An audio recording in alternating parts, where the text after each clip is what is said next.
जो आदमी न दौलत को पसंद करता, न शोहरत को, न इज्जत को, न तख्त को, न ताज को, न सल्तनत को, किसी चीज को नहीं, सारी दुनिया की चीज को आदमी अपनी ठोकर पे मार देता अपने रसूल के प्यार के सामने, तो ये तो जाहिर हो गया कि जब वो दुनिया की चीज को ठुकराएगा तो दुनिया अलग है उससे, समझ रहे हैं आप। तो ऐसा नहीं है कि वो जिसकी खातिर सबको ठोकर मार रहा हो वो उसको ठुकरा दे। अब जाहिर है आदमी किसी से तो मोहब्बत करता होगा, है ना। तो जो दुनिया को ठोकर मार दे और खुदा रसूल का हो जाए तो जानते हो उसकी शान क्या होती है ना। एक मोहब्बत करने वाला तो वो है जो सामने वाले से कहता मुझे ये चाहिए, मुझे ये चाहिए, मुझे ये चाहिए, मगर जो खुदा का हो जाता ना तो फिर उसे कहने की जरूरत नहीं पड़ती, खुदा कहता है तुझे क्या चाहिए, उसका रसूल कहता तुझे क्या चाहिए, समझ गए। इधर न देने वाले का जवाब है और न लेने वाले का जवाब है। अगर आदमी खुदा का हो जा, आदमी अगर मुस्तफा का हो जा तो फिर इनका जवाब नहीं होता है। मोहब्बत करने वाले बहुत हैं, एक मोहब्बत करने वाला मेरी नजर में भी है। अब जैसे आज भी सर्दी की रात है, कितने लोग आए होंगे, मैं तो चूंकि बाद में आया हूँ स्टेज पर, कितने आकर चले भी गए, मगर कुछ आप भी हैं जो इस वक्त अभी भी चिपके हुए हैं और आराम से बैठे हैं कि हमें अपने नबी की बातें सुनना है, अपने नबी का जिक्र सुनना, अपने नबी की महफिल में बैठना। अब देखिए आप भी हैं और जो लोग चले गए वो भी हैं, समझ रहे हैं आप। क्योंकि मैं तो बाद में आया, मगर एक आशिक था मुस्तफा का मदीने में, और ये कैसा आशिक था जानते हो, जो रात को इशा पढ़ के यानी कि थोड़ी देर सोता था और उसके बाद सबसे पहले मदीने में जागता था, और जागने के बाद जो इसका सबसे पहला काम था जानते हो वो काम क्या था। इसका सबसे पहला काम ये था कि ये अपने घर से निकलता, हाथ में लोटा लेता और उसमें पानी भरता, और उसके बाद रसूल पाक की चौखट पे जाता और जाकर नबी के दरवाजे पे खड़ा हो जाता था, और दरवाजे पे खड़े होके मेरे रसूल का इंतजार करता था कब मुस्तफा आए मैं दीदार करूं, कब मुस्तफा आए मैं नबी का जलवा देखूं, कब मुस्तफा आए मैं अपने नबी की कदम बोसी करूं, कब मुस्तफा आए मैं अपने नबी की दस्तबोसी करूं, कब मुस्तफा आए मैं सबसे पहले जियारत करूं, कब मुस्तफा आए मैं अपने दिल का नजराना पेश करूं। मुस्तफा जाने रहमत शमे बज़्म हिदायत नौशहे बज़्म जन्नत साक़िए होदे कौसर जब अपने हुजरे शरीफ से निकलते तो जानते हो काम क्या होता। निकलने के बाद सबसे पहले अगर नबी के सामने कोई आता तो ये दीवाना आता, खुदा की कसम रोज आते थे तहज्जुद के वक्त में, और आकर वजू के लिए मेरे आका को पानी पेश करते, मेरे आका पानी का लोटा लेते, इनका चेहरा देखते और मुस्कुराते। यार जिसका चेहरा देख के नबी मुस्कुरा दे फिर उसकी शान का क्या आलम, उसकी इज्जत का क्या आलम, कौन उसकी तकदीर का अंदाजा लगाएगा। मुस्तफा मुस्कुराते। अब ये सिलसिला चलता रहा चलता रहा चलता रहा। एक दिन वो भी आया कि सर्दी की रातें हैं, हवा के झोंके पूरे मदीने को आराम से सुलाए हुए हैं। मेरे आका काशाने नबुव्वत से निकले पैगंबरे आजम ने जैसे कि दरवाजे पे नजर डाली, क्या देखते हैं पूरा मदीना खामोशी से सोया है, मगर नबी का वो गुलाम जो रोज पानी लेके तहज्जुद में आता था वो आज भी दरवाजे पर खड़ा है। मेरे आका ने जब अपने गुलाम को खड़ा देखा, खुदा की कसम देखकर मेरे आका मुस्कुराए, और मुस्कुराकर पैगंबरे आजम ने अपने करीब किया, लोटा कबूल किया, और उसके बाद मुस्तफा बोले क्या मांगना चाहते हो मांग लो। और जुमले क्या थे नबी के, सल रबिया, तो ए रबिया जो चाहो मांग लो, जो चाहो मांग लो। कौन कह रहे हैं? जिनको खुदा ने दोनों आलम का मालिक व मुख्तार बना के भेजा है, कायनात के खजानों की चाबी जिस पैगंबर को खुदा ने देकर भेजी है। समझ रहे हैं आप? आपको जो कुछ मिला ये सदका मुस्तफा का है। जिंदगी मुस्तफा का सदका, औलाद मुस्तफा का सदका, माँ बाप मुस्तफा का सदका, इज्जत मुस्तफा का सदका, मकान मुस्तफा का सदका, खाना और पीना मुस्तफा का सदका, सबका। इसीलिए तो आला हजरत कहते हैं ला व रब्बिल अर्श, जिसको जो मिला उनसे मिला, बकती है कौनैन में नेमत रसूलुल्लाह की। देखिए उस नबी की बारगाह, मेरे आका मुस्कुरा के बोले सल रबिया, तो ए रबिया आज जो चाहो मांग लो। इतना जब कहा, अब ऐसे में ना देने वाले का जवाब है ना मांगने वाले का जवाब है, दोनों लाजवाब है। इधर नबी का दरियाए रहमत जोश पर है और उधर गुलाम मुस्तफा के सामने है। जब नबी कहते हैं जो चाहो मांग लो, गर्दन झुक गई, कुछ भी नहीं बोले।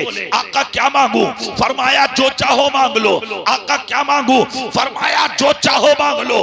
हजरत रबिया जो गुलाम है मुस्तफा के, गर्दन उठाई, नबी का जलवाए रहमत देखा और देखकर अर्ज करते हैं या रसूल अल्लाह, अस्अलुका मुराफकतुका फिल जन्ना, सब कुछ है मेरे पास, मुझे जन्नत में अपना साथ अता फरमा दीजिए। इतना सुनना था, नबी मुस्कुरा के बोले ए रबिया परेशान मत हो, मैंने जन्नत में तुझे अपना साथी बना लिया है। सुभान अल्लाह। ये है जिसको नबी चाहे जो अता कर दे। इन्होंने मांगा, नबी ने अता फरमा दिया। तो ये इश्क की बात है, ये प्यार की बात है, ये मोहब्बत की बात है, जिससे नबी प्यार कर ले, समझ गए। और जो नबी से प्यार कर ले फिर जवाब नहीं होता। आदमी मोहब्बत तो करे, आदमी प्यार तो करे, मगर आज दिल लगाने वाले आपको दौलत से दिल लगाने वाले मिलेंगे, शोहरत से दिल लगाने वाले मिलेंगे नहीं। कौन है जो आज नबी से दिल लगाए? और सुनिए, नबी से प्यार करने के लिए जरूरी नहीं है कि आप मक्का शरीफ जाएं। नबी से प्यार करने के लिए जरूरी नहीं है कि आप मदीना शरीफ जाएं। इसलिए कि हज वो करेगा जो दौलतदार होगा, दौलत का रखने वाला होगा। अब आप मालिक इस्तातात तो है नहीं, दौलत तो आपके पास है नहीं, तो आप मक्का जाएंगे कैसे? अब आप मदीना जाएंगे कैसे? अब किस तरह आप मक्का पहुंचे, किस तरह मदीना पहुंचे? तो क्या मक्का जाकर ही नबी से आप प्यार करेंगे? क्या मदीना जाकर ही आपको नबी से प्यार होगा? हरगिज़ नहीं। ये सोच है आदमी की और अलग अलग सोच है। सुनिए, प्यार करने के लिए और दिल का कनेक्शन जोड़ने के लिए आदमी के पास जाना जरूरी नहीं होता। अगर हाँ जरूरी होता तो खुदा की कसम वो तारीख याद करें कि जब मेरे रसूल ने अपने तबर्रुकात गुलामों को अता फरमाए थे, मोहब्बत करने वालों को, तो सिद्दीक अकबर को भी अता किया, उमर फारूक को भी अता किया, उस्मान गनी को भी अता किया, मौला अली को भी अता किया। मगर मेरे आका का खिरका शरीफ जिस पर सबकी नजर थी, मेरे आका ने किसी को नहीं दिया। सहाबा की नजर अपनी अपनी अलग अलग है। अबू बकर समझते थे ये जुब्बा मुझे मिलेगा, उमर समझते थे जुब्बा मुझे मिलेगा, उस्मान गनी समझते थे ये जुब्बा मुझे मिलेगा, अली कहते थे ये जुब्बा मुझे मिलेगा। मगर मेरे आका ने वो जुब्बा शरीफ निकाला और निकाल के हजरत उमर और अली को करीब करके कहा लो ये मेरा जुब्बा अपने हाथों में लो। ले लिया। कहा आका ये किसे दें? मुस्तफा बोले ये तुम्हें मदीने में किसी को नहीं देना है। कहा और? कहा मेरा एक आशिक और है, एक आशिक और है। कहा आका वो कौन? कहा नाम उसका उवैस है और रहता करन में है। हजरत सिद्दीक अकबर सामने, उमर फारूक सामने, तमाम सहाबा सामने अर्ज करते हैं आका आज तक हमने उन्हें नहीं देखा, उन्होंने हमें नहीं देखा। आखिर इतना प्यार, इतनी मोहब्बत, इतना लगाओ, इतनी निस्बत, सरकार मुअम्मा क्या है? मेरे आका की आंख से आंसू निकल पड़े। कहा जानिसारो बात तो सच है कि ना तुमने उन्हें देखा ना उन्होंने तुम्हें देखा। अरे सच्चाई तो ये है कि उसने भी आज तक मुझे नहीं देखा, मगर मोहब्बत का आलम ये है कि ना वो मुझसे दूर है ना मैं उससे दूर। मोहब्बत देखें, अकीदत देखें, प्यार देखें। इतना सुनना था। सहाबा की आंखों से आंसू निकल रहे हैं। मुस्तफा जान रहमत, शमे बज़्म हिदायत, नौशहे बज़्म जन्नत, साक़िए हौज़ कौसर ने कहा ए उमर जाओ और ए अली जाओ, ये मेरा खिरका, ये मेरा जुब्बा जाके मेरे उवैस को दो। हजरत उमर आगे बढ़े, दस्त बस्ता अर्ज करते हैं आका उनकी पहचान क्या होगी? कहा है पहचान मुझसे लो। कहा क्या? कहा वो पहचान ये होगी कि वो तुम्हें आबादी में नहीं मिलेगा, बस्ती में नहीं मिलेगा, गांव में नहीं मिलेगा, मजमे में नहीं मिलेगा, जमात में नहीं मिलेगा, लोगों की भीड़ में नहीं मिलेगा। कहा और कहा उसका मुसल्ला जंगल में पहाड़ों के ऊपर बिछा होगा और उसकी नमाजों का हाल ये होगा, सर सजदे में होगा और हिफाजत मेरे उस गुलाम की शेर और चीते कर रहे हो।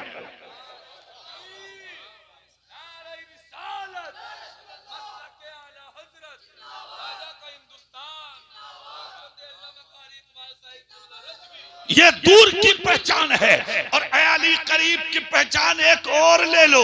कहा क्या? कहा जब करीब चले जाओ तो दूसरी पहचान ये है, मेरे उस गुलाम के शाने पर एक सफेद रंग का गोल निशान होगा, तुम उसे देख लेना। अल्लाह अल्लाह, इतना सुनना था, इन्हें भी इश्तियाक बढ़ा। देखे तो ये आशिक कौन है, देखे ना गुलाम कौन है, देखे तो ये दीवाना कौन है। कहाँ है मदीना और कहाँ है करन। सफर शुरू किया, जोड़ दिया सफर, पहुंच जाते हैं धरती पर करन की। जैसे कि पहुंचे उस खेती पर जाके बस्तियों में, गांव में, करियों में, देहातों में पूछा, क्या तुम जानते हो उवैस कौन है? क्या तुम जानते हो उवैस कौन है? क्या तुम जानते हो उवैस कौन है? खुदा की कसम कोई पता नहीं बताता। एक बस्ती से गुजरे तो एक शख्स ने कहा हाँ मैं जानता हूँ। कहा कौन? कहा नाम वाकई उवैस है, मगर उसके अंदर एक चीज है, देखी है मैंने। कहा क्या? कहा जब बच्चे उसके पत्थर मारते हैं ना तो वो बच्चों को पलट के देखता तो है, मारता नहीं, गालियां नहीं देता, सताता नहीं, जुल्म नहीं करता। हाँ एक बात है उसके अंदर, बच्चों के सर पे हाथ रखता, सर चूमता और सर चूम के कहता है बेटा पत्थर मारो, मैं पत्थर मांगने से तुम्हें नहीं रोकूंगा, मगर खुदारा छोटा मारा करो, इसलिए कि मोटा पत्थर मारोगे जिस्म से खून ज्यादा निकलेगा, छोटा मारोगे तो खून निकले में देर लगेगी, वक्त नहीं जाए होगा, मेरी नमाज कज़ा नहीं होगी। मुझे तुम्हारे पत्थर का डर नहीं है, नमाज कज़ा होने का डर।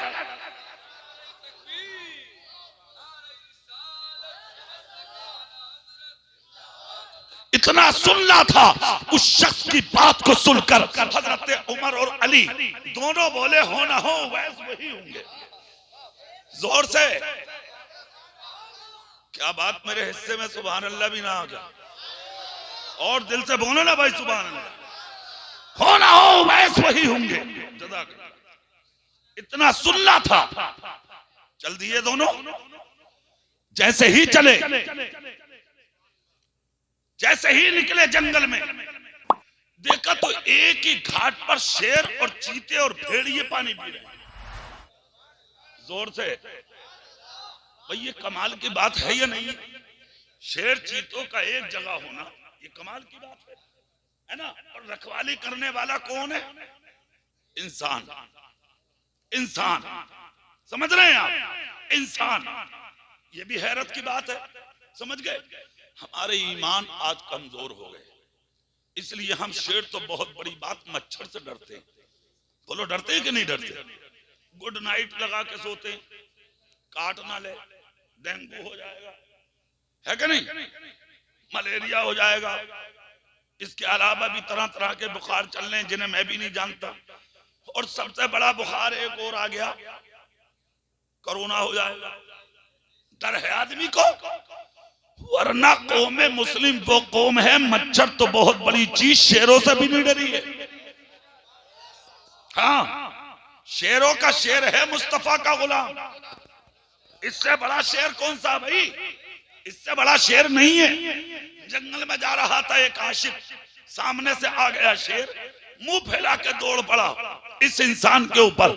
जैसे ही दोनों का मुकाबला हुआ, मगर सुनिए, शेर भी भागता रहा और नबी का गुलाम भी भागता रहा। दोनों का मुकाबला। शेर ने दिल में सोचा, समझ लिया, नजर दौड़ाई, इंसान होता तो रुक जाता, ये कुछ और है। करीब आ गया।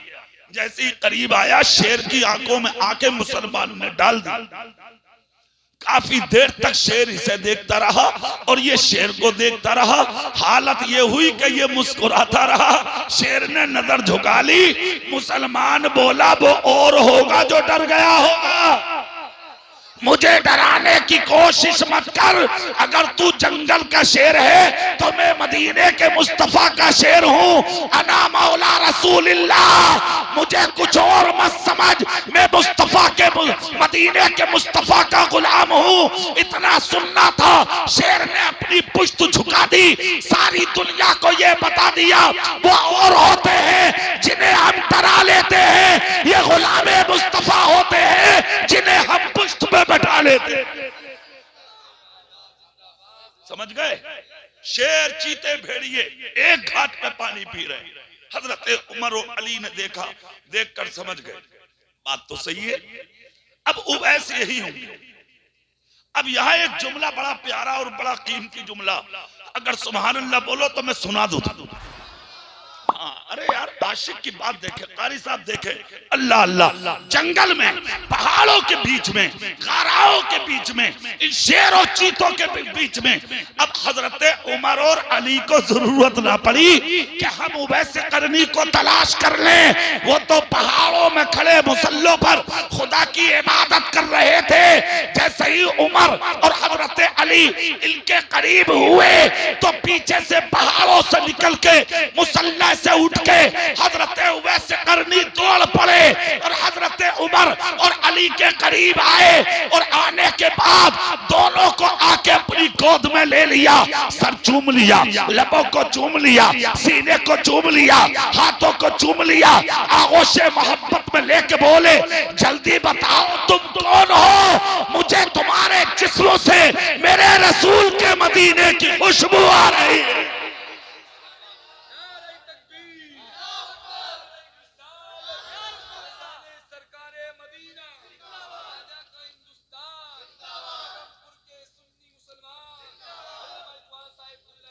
इतना सुनना था, हजरत उमर की आंखें अश्कबार हो गई, मौला अली की आंखें आंसुओं में डुबडुबाने लगी।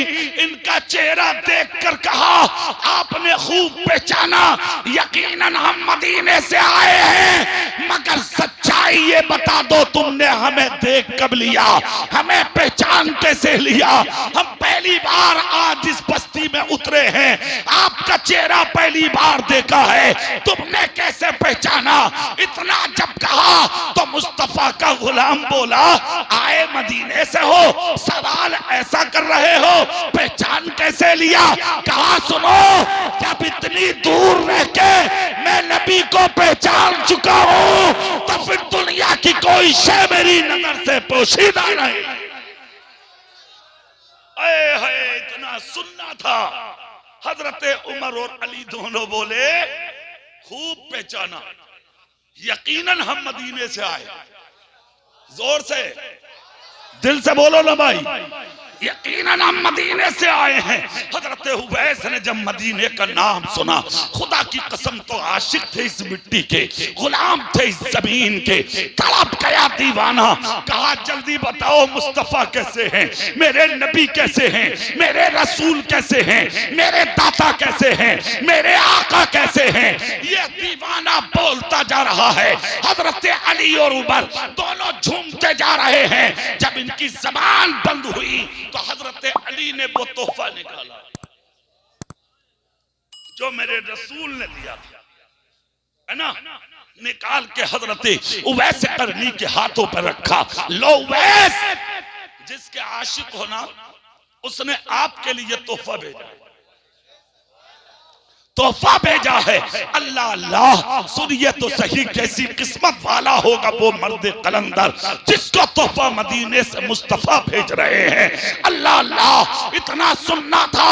हजरत उवैस ने आंखें साफ की और उसके बाद कहा कि मेरे लिए तोहफा? कहा हाँ। हाथ फैलाया, दामन फैलाया, अपना सीना बिछा दिया, कहा लाओ ना तोहफा क्या है?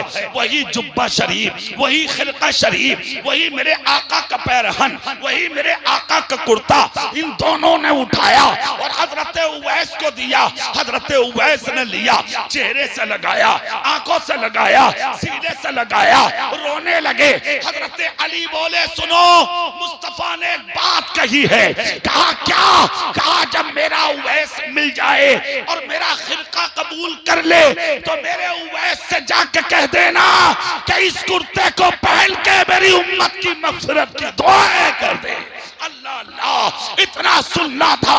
हजरत उवैस करनी रोने लगे, सारों कतार रोने लगे। कहा मुझसे? कहा हाँ आपसे।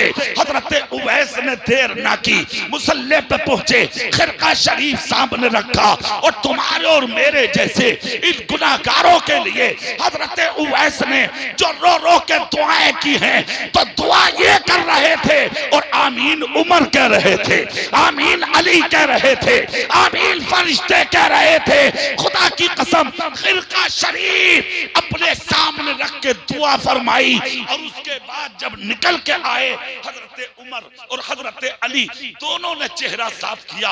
हजरत अली करीब होके बोले उवैस अगर तकलीफ ना हो तो हम एक चीज देख लें। कहा क्या? कहा प्यारे आका ने कहा था मेरे उवैस के शाने पर एक गोल सफेद निशान है, अगर तकलीफ ना हो तो दिखा दे। अल्लाह अल्लाह, ये मेरे नबी का इल्मे गैब भी है। देखिए आप सबूत दे रहे हैं, कहाँ मदीना है और कहाँ करन की धरती है। इन्होंने कुर्ता जैसे कि हटाया तो जितना बड़ा निशान, जितनी जगह पे सफेद रंग का मेरे आका ने बताया था, वो निशान इनके शाने पे निकला। जैसे कि निशान पर हजरत उमर और अली की नजर पड़ी, दोनों करन की धरती पर खड़े होकर बोले सदकता या रसूल अल्लाह, सदकता या रसूल अल्लाह, सदकता या रसूल अल्लाह। सारा जंगल इस सदा से गूंज उठा जैसे कि जंगल में ये गूंज पैदा होती है। खुदा की कसम, हजरत उमर और अली दोनों ये जुमले बोल रहे थे और हजरत उवैस करनी खड़े होकर सुन रहे थे। अब हजरत उवैस से जुमला पूछा था सहाबा ने, वो आप सुन लो। कहा उवैस वो मजबूरी कौन सी थी जो आज तक नबी का कुर्ब हासिल ना हुआ? वो कौन सी थी मजबूरी? इतना सुन के दिल पे हाथ रखा और रोने लगे। कहा बता दूं? कहा कहा मेरी मां बुजुर्ग है, मेरी मां बूढ़ी है। कहा फिर? कहा मैं उसकी खिदमत में लगा रहता था। ये भी मेरे रसूल की मोहब्बत का सबूत है और मैं मां से मोहब्बत और उसकी खिदमत इस नियत से करता था कि मेरे रसूल ने कहा था जिसने माँ बाप को राजी कर लिया उसने मुझ मोहम्मद को राजी कर लिया। अल्लाह अल्लाह, बस मुझे तो यही निस्बत काम आ गई, मेरी माँ मुझसे राजी है, इसीलिए मदीने का मुस्तफा मुझसे राजी। समझ गए? तो मोहब्बत रसूल के लिए जरूरी नहीं है कि आप वहां जाएं। अगर मुस्तफा करम करते तो ये नसीबे की बात, आप वहां चले जाएं ये तकदीर की बात है। वरना ना वो तुमसे दूर है और ना आप उनसे दूर है। नबी इतने करीब हैं कि मुस्तफा कहते हैं मुझे दिल से पुकार के तो देख, अगर दिल से दरूद पढ़ दिया तो तेरे दरूद को सुनने के लिए मैं खुद आता हूं। जोर से बोलिए, मैं खुद आता हूं। किसने कहा? हमारे रसूल ने कहा, हमारे आका ने कहा। अब हमें नबी से प्यार हो तब ना भाई, चाशनी हो, मोहब्बत हो, अकीदत हो, प्यार हो, लगाव हो, निस्बत हो, ऐसा जोड़ हमारे रसूल से हो तो फिर तकदीर बदलने में देर नहीं लगती है। प्यार करोगे खुदा की कसम घर बैठे इनाम मिल जाएगा। प्यार नहीं है ना हमें? अगर हमें प्यार हो जाए, अपने आका से मोहब्बत हो जाए, अपने आका से अगर लगाव हो जाए तो फिर तकदीर बदलने में देर नहीं लगेगी। इसलिए कि खुदा की रहमत के खजाने में किसी चीज की कमी है ही नहीं। लेने वालों की कमी है। अरे बोलो भाई, ना उसे बीमारी देते देर लगती है और ना शिफा देते देर लगती है। अरे बोलो ना भाई, कोई देर नहीं। देखते देखते आदमी मौत के मुंह में चला जाता है और तड़पते हुए आदमी को हम आसानी से बैठा देख लेते। ये उसके कर्म की बात है। जिसको चाहे शिफा दे दे, जिसको चाहे मौत दे दे, ये उसके कर्म की बात है। दरियाए रहमत जब जोश में आ जाए है ना उसके जलाल का पता और ना उसके कमाल का पता। सारी खूबियां मेरे रब के अंदर मौजूद, हर खूबी हर कमाल का जामे है मेरा रब। जोर से हाँ, किसी चीज की कमी नहीं है, किसी चीज की भी कमी नहीं है। हम सब उसके मोहताज हैं और रब किसी का मोहताज नहीं। आपको जिस चीज की जरूरत हो तलब कीजिए, दुआ कीजिए और मुस्तफा के वसीले से कीजिए। ये है मोहब्बत की बात। और अगर आपको मोहब्बत है, प्यार है, लगाव है, तो आप ये ना समझे कि आप तन्हा हैं। ये दुनिया के दोस्त है भाई, जो छोड़ देते हैं, आपका हाथ पकड़ के कहते हैं यार आजमा के देखना, जान दे दूंगा, जरूरत पड़ेगी तो खून दे दूंगा, जरूरत पड़ेगी तो दौलत दे दूंगा, मगर याद रख जिस दिन तेरे जिस्म से रूह निकलेगी ये दोस्त मुंह तकता रह जाएगा, औलाद मुंह तकती रह जाएगी, बीवी मुंह तकती रह जाएगी, बाप आप मुंह तकते रह जाएंगे, खानदान मुंह तकता रह जाएगा, रिश्तेदार मुंह तकते रह जाएंगे। कोई नहीं है साथ जाने वाला, कोई नहीं है कब्र में काम आने वाला। दोस्ती भी की है तो ऐसों से जिन्होंने हाथ छोड़ दिया, प्यार भी किया है तो ऐसों से जिन्होंने दामन छोड़ दिया, मोहब्बत भी की है तो ऐसों थे जिन्होंने कब्र में अकेला छोड़ दिया, दिल भी लगाया है तो ऐसों से जिन्होंने रिश्ता ही खत्म कर लिया। अरे दिल ही लगाना था तो उससे लगा लेते। खुदा की कसम के जिससे दिल लगाया है वो कल भी उसी के साथ थे, वो आज भी उसी के साथ।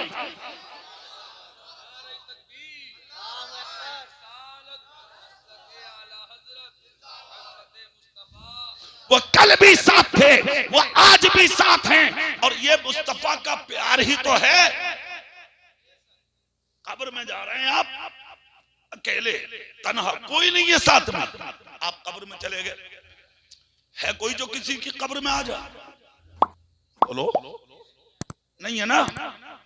दौलत, शोहरत, इज्जत, हुकूमत, बादशाहत, दोस्त, यार, बीबी, बच्चे, कुछ नहीं। आप अकेले हैं कब्र में। इख्तियार भाई के वालिद दिलशाद साहब के आज वो कब्र में। गया कोई बेटा देखने के लिए, गया कोई पोता देखने के लिए, गए रिश्तेदार देखने के लिए, गया खानदान देखने के लिए। मगर हमारा अकीदा है जहां इख्तियार और दिलशाद ना जाएं, जहां दुनिया वाले साथ छोड़ दें, वहां मुस्तफा उम्मती का साथ नहीं छोड़ते। एक आवाज आती है कि तू तन्हा है, उधर मुस्तफा की रहमत पुकारती है, नहीं अभी इसका रसूल जिंदा है। एक तरफ से आवाज के तू तन्हा है और उधर से आवाज के नहीं मैं इसका नबी, ये मेरा उम्मती है, तन्हा मत कहो, इसका रसूल जिंदा है। इधर कब्र में गए, तन्हाई का एहसास हुआ। जैसे ही आंख खुली तो जहां दो फरिश्ते सामने हैं, अगर आदमी अच्छा है ना वही मुस्तफा सामने है। हाँ, और मुस्तफा जहां आ जाए वहां अंधेरे का सवाल नहीं है। जोर से बोलो ना भाई। हाँ, वहां अंधेरे का सवाल है ही नहीं। समझ गए? एक मर्तबा हजरत नबी के घर में सुई गुम हो गई थी, सुई आपकी बीवी से। जैसे ही सुई गुम हुई ना, तलाश कर रही थी, तलाश करते करते देर हो गई। अल्लाह अल्लाह, अचानक मेरे नबी ने तबस्सुम फरमाया। आहा, जैसे ही नबी मुस्कुराए, फौरन उम्मुल मोमिनीन हजरत आयशा दौड़ी दौड़ी आई, सुई को उठाया, मुस्कुराई। अल्लाह अल्लाह अर्ज करती आका देर से तलाश कर रही थी, क्या तबस्सुम है मेरे आका का। हाँ, कि इधर मुस्कुराए और उधर गुमी हुई सुई मुझे मिल गई। यार सोचो, अगर नबी मुस्कुरा दें तो खोई हुई सुई मिल जाए, तो जिसकी कब्र में नबी आ जाए, क्या उसकी सोई हुई तकदीर नहीं जागेगी। कब्र में सवाल होते हैं 3। कितने? जोर से बोलिए। 3 सवाल कब्र में होते हैं। 3 सवाल। उसमें जो आखिरी सवाल है ना कब्र का, वो कैसा सवाल? पहला सवाल तो कब्र का, तेरा रब कौन है, तेरा दीन क्या है, समझ गए। तीसरा सवाल है ये, समझ रहे हैं क्या?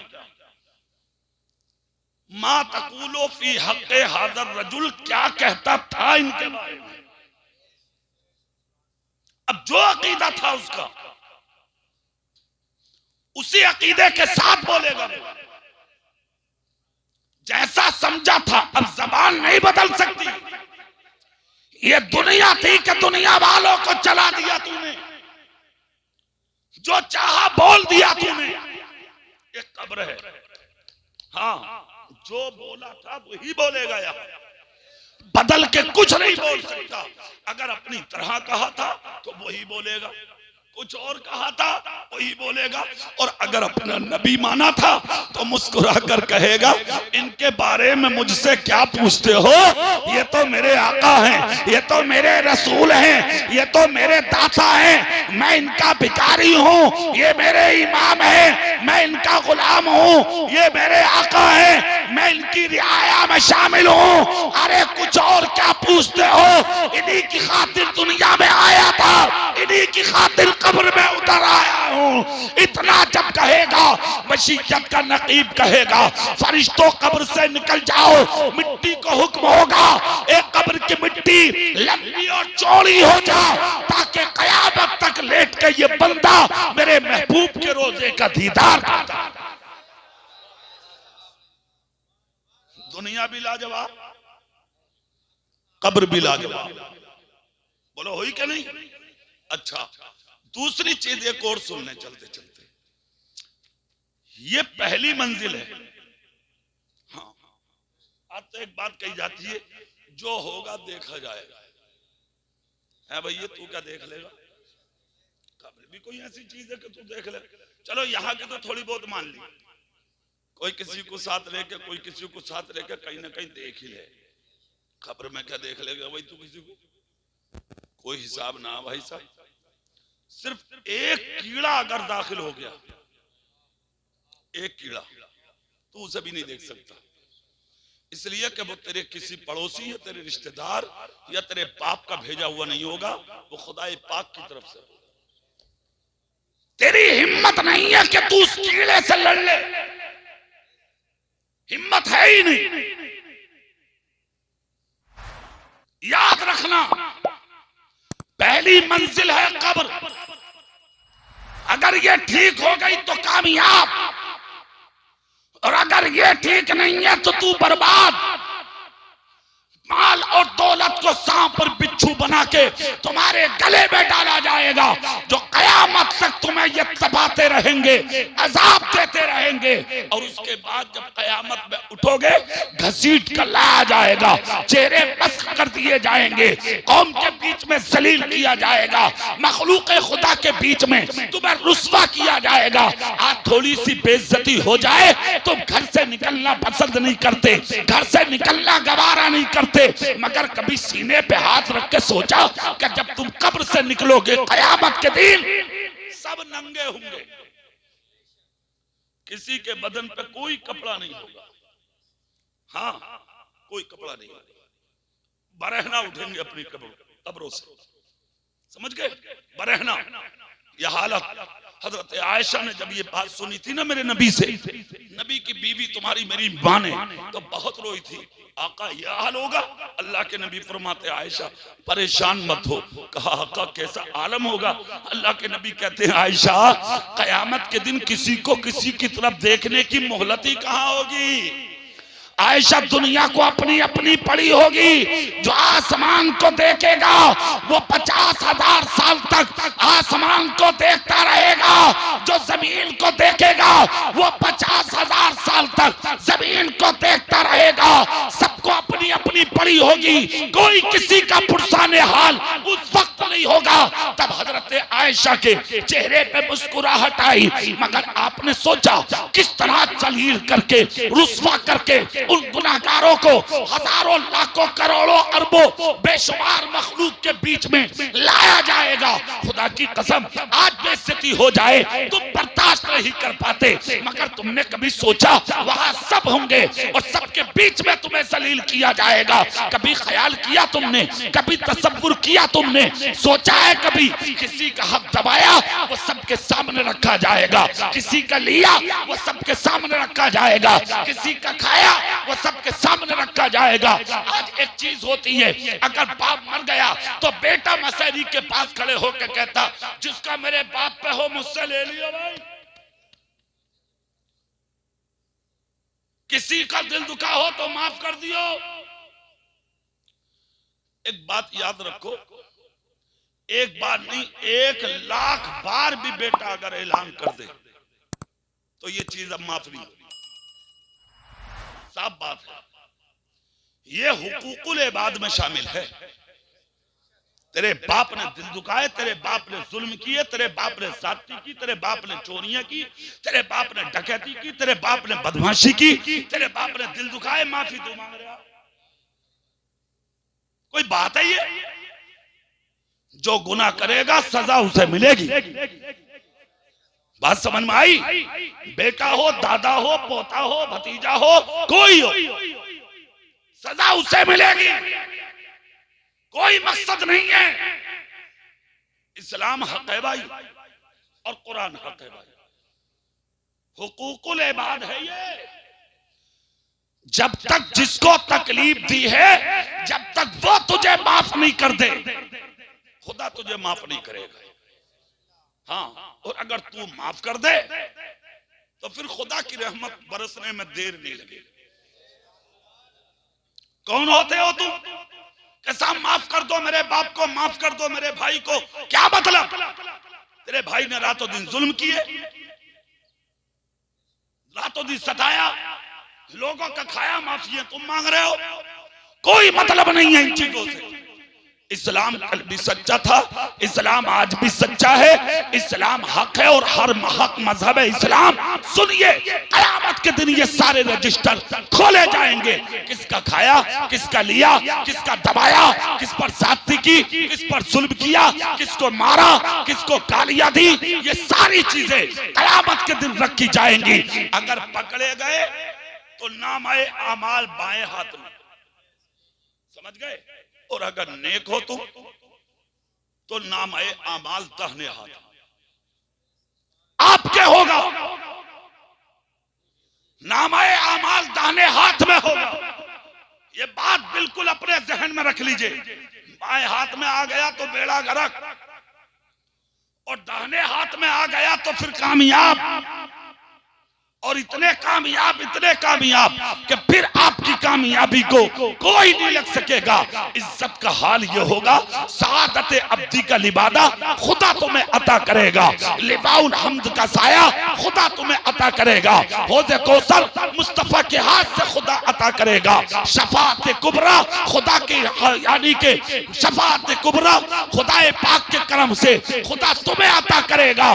जन्नत मुस्तफा के वसीले से खुदा तुम्हें अता करेगा। और जब जन्नत में जाओगे तो फिर तेरी किस्मत का हाल ये होगा, खालिदीन फीहा अबदा, हमेशा उसी में रहना, हमेशा की है तेरे लिए। जन्नत की बहारें, जन्नत के इनाम, जन्नत के तोहफे, जन्नत की बरकतें, जन्नत की लज्जतें आप लोगों को, अच्छे लोगों को नसीब होंगी। मगर जन्नत में जो सबसे बड़ा इनाम और सबसे बड़ा तोहफा अगर जन्नती को दिया जाएगा तो वो अल्लाह का दीदार होगा। समझ गए आप? अच्छा, एक चीज और, हुजूर मुजाहिद मिल्लत का कौल है। हाँ, जन्नत में भी दर्जात है। मजबूर वहां भी होंगे लोग, ये दर्जे होंगे, ये उंगलियों के बानिद बताया, उंगलियों के, छोटा फिर उसके बड़ा फिर उससे बड़ा फिर उसके बड़ा फिर सबसे टॉप। हाँ, तो नीचे वाले सोचेंगे पता नहीं ऊपर क्या होगा, उसके ऊपर वाले सोचेंगे पता नहीं हमसे ऊपर क्या होगा, इसके ऊपर वाले सोचेंगे पता नहीं उसके ऊपर क्या होगा। समझ गए आप? अलग अलग दर्जे हैं जन्नत में, अलग अलग दर्जे। हुजूर मुजाहिदे मिल्लत कहते हैं सुकून की जगह है, अल्लाह का इनाम है जन्नत, मगर जन्नत का सबसे बड़ा तोहफा सिर्फ खुदा का दीदार, कि जन्नती खुदा का दीदार करेंगे, यही सबसे बड़ा तोहफा होगा। अरे यार फिर इसमें शक भी क्या है, जिसे खुदा देखने मिले फिर उसका क्या कहना। अब यहां मौत नहीं आएगी, यहां मौत अब हमेशगी है जन्नती लोगों के लिए। तो ये जो दुनिया है ना जिसे हम और आप जी रहे हैं, समझ गए, तो इसकी कोई हैसियत नहीं है, कोई हैसियत नहीं है। ठोकर लग रही है, आदमी मर जाता, कुछ खाया हलक में अटक गया, थोड़ी देर कुछ उच करी, काम खत्म, है क्या नहीं? अरे यार और तो और हाथों में गांठा लग रही है, गुच्छे पड़ रहे हैं हाथों में, इन्फेक्शन फैल रहे हैं हाथों में, समझ रहे हैं आप? पहले हार्ट नहीं होते थे, अब हार्ट हो रहे हैं, शुगर हो रहे हैं। शुगर का मतलब मीठा, तो मीठे का मतलब तो हो गया आदमी को नरमी होनी चाहिए। अगर ये शुगर अजीब तरीके की चलिए, आदमी को गुस्सा ज्यादा आता, तो अलग अलग बीमारियां हैं, नहीं है, अलग अलग तरीके की, कुछ नहीं है। वक्त करीब आ गए, होशियार हो जाओ, कयामत बहुत करीब है, सर पे मंडला रही है, समझ रहे हैं आप? खैरियत इसी में है, अपने गुनाहों से तौबा करके सच्चे दिल से मोहम्मद मुस्तफा के गुलाम बन जाओ। हाँ, इन महफिलों का और इन जलसों का मकसद सिर्फ यही होता कि हम झूठ, गीबत, चुगली, मक्कारी, अय्यारी, तमाम बुराइयों को छोड़ें और सच्चे दिल से अपने गुनाहों से तौबा करके अपने रसूल के दीवाने बन जाएं, है कि नहीं? आज की महफिल भी इसीलिए हुई है ताकि इस महफिल का कोई जुमला कबूल हो जाए और इसकी बरकत से जनाब मोहतरम जमील अहमद साहब की मग़फ़िरत हो जाए। माशाअल्लाह, ये हमारे गाँव में बहुत अच्छा है कारी साहब कि अगर कहीं मौत हो रही है तो इस तरह की महफिलें होती हैं 10वें, 20वें, 40वें में। माशाअल्लाह, ये बहुत अच्छी बात है। इससे दो फायदे हैं, जिंदों को भी फायदा है और मुर्दों को भी फायदा। जिंदों की इस्लाह होती है और मुर्दों को सवाब मिलता है। माशाअल्लाह, समझ गए आप? तो आपको हमें बहुत बड़ी मुबारकबाद है इस चीज पर कि आप इन महफिलों में आते हैं और इनको बैठकर सुनते भी हैं, इन महफिलों को मुलाहजा करते भी हैं, समझ गए?